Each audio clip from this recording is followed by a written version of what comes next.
The deadline. Solution. There's a common illusion most people carry quietly through life. I have time. I can delay meaning. I'll figure it out later. That illusion dies the moment. If tomorrow never comes, will she know how much I loved her? Said Garth Brooks in his song. If tomorrow never comes, would today be enough? If I lose this moment forever, did I live it or just pass through it? I don't need more time. I need more presence. When I remember the end, the small things become sacred.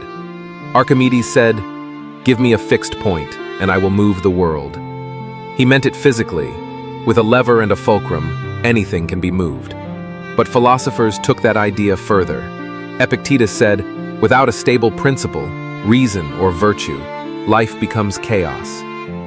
Plato believed truth must rest on unchanging ideals, not shifting feelings.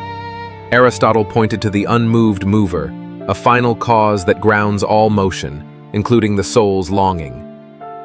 The message is clear.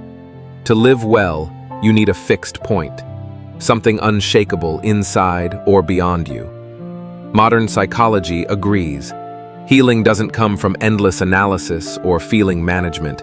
It comes from having something solid to return to, a purpose, a memory of who you really are, a truth you refuse to abandon, or a connection to the source beyond your name.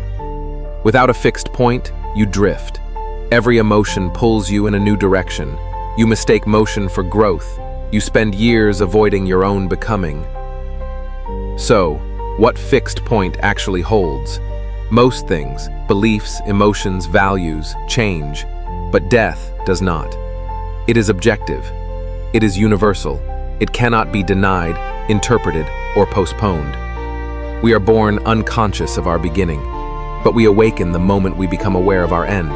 And strangely, death, the thing we avoid, can become the most stable, fixed point in the inner world. Because once you remember that your time is limited, everything false begins to fall away.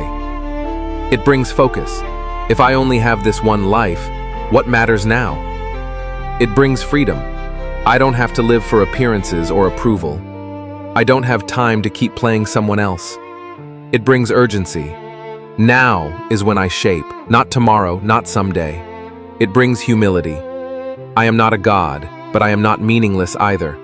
I matter because this life ends, and what I shape within it is real. Thinkers through time knew this. Marcus Aurelius. You could leave life right now. Let that shape how you live today. Heidegger. True authenticity only comes when we face our death, not in fear, but in awareness. Frankl. Meaning only exists because life ends. And in your own words, let death become the fixed stone where you place the lever of truth, not to despair, but to move your life with clarity. Death is not just a fact,